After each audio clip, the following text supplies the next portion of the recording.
Hi, I'm gonna make a short video. My video, we're gonna start in Numbers 20. Um, it is about Moses.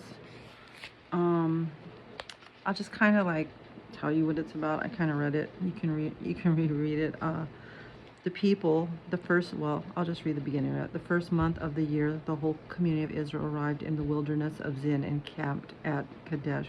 While they were there, Miriam died and was buried. There was no water for the people to drink at that place.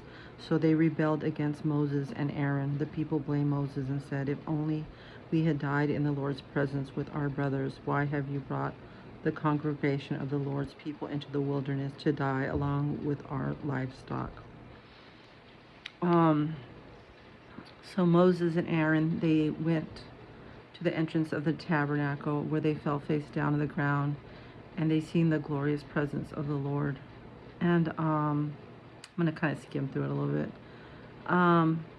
So he told them to take the staff and assemble the entire community and to speak over the rock, and it would pour out water. But when they went to do it, they did what they were commanded to do. But when they got there,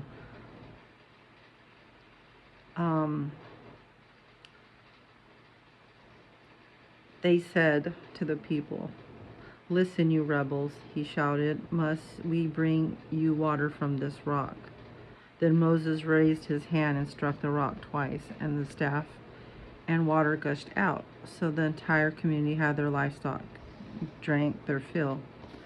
But the Lord said to Moses and Aaron, "Because you did not trust me enough to demonstrate my holiness to the people of Israel, you will not lead them into the land I am giving you, or giving them."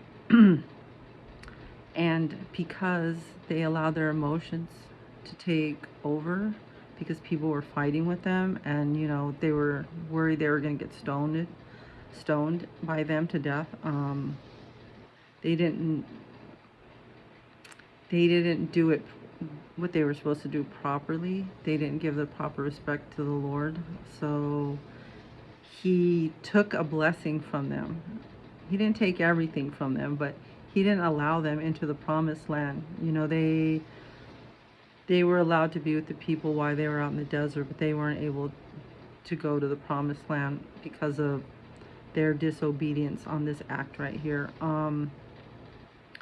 And I wanted just to say that every choice you make in your life creates a ripple effect. It'll affect your life. And if you do not properly respect the Lord, you're obviously creating ripples that are not good, that'll affect you down the line. This affected Moses down the line, and Aaron. Your choices today will affect your tomorrow, and being disobedient to the Lord it's not a good idea. I feel like if you're obedient to the Lord and you love the Lord, He can move I guess we're all on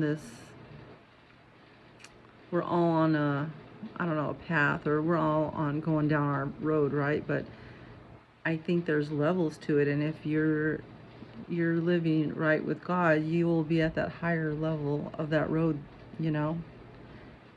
If you're not with God, you're living on the lower level.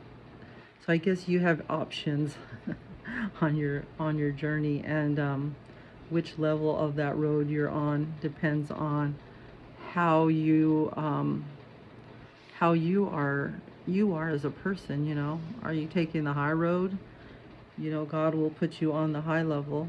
That means being with Him. Are you taking the low level? Then you're going to be on that lower level. You're going to go through a lot more struggles, hardships, so you learn your lesson, so you can vibrate higher, change your level that you're on your road, so you're on the highest road for yourself.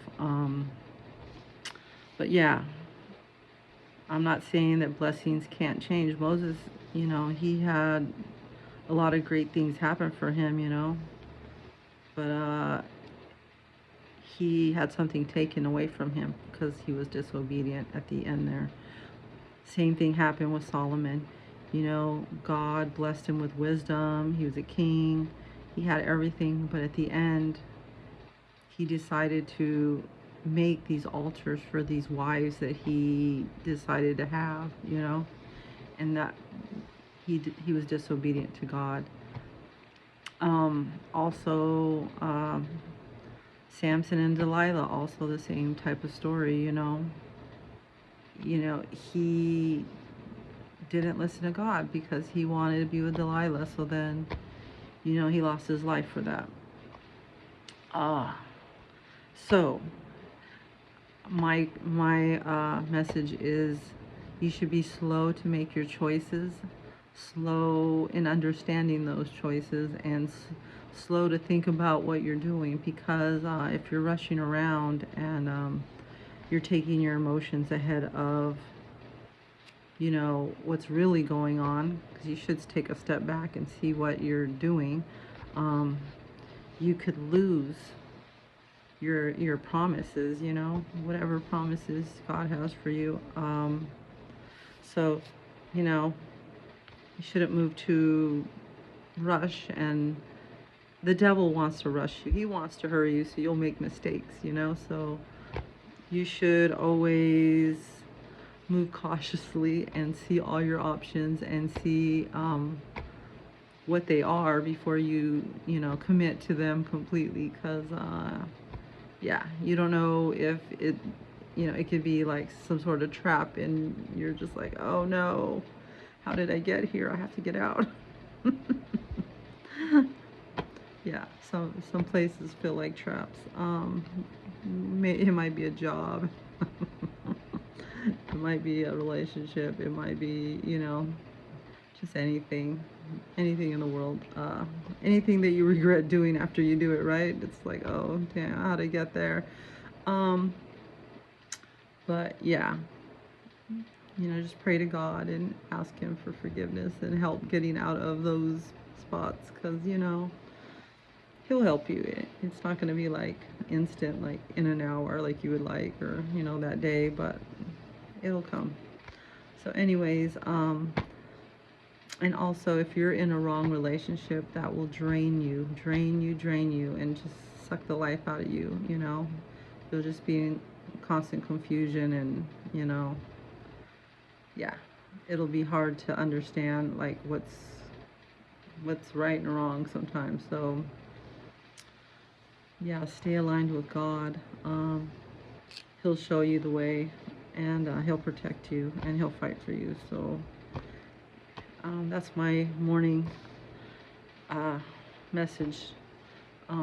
Yeah, whatever you're doing in your life, it's like if you drop a stone in the water and it creates ripples. That's your life with your decisions. Whatever you decide, it's gonna affect you.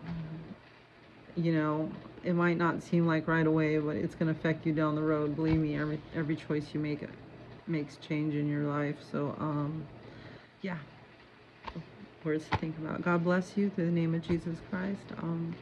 Say a prayer for me. I'll say one for you. Okay, bye.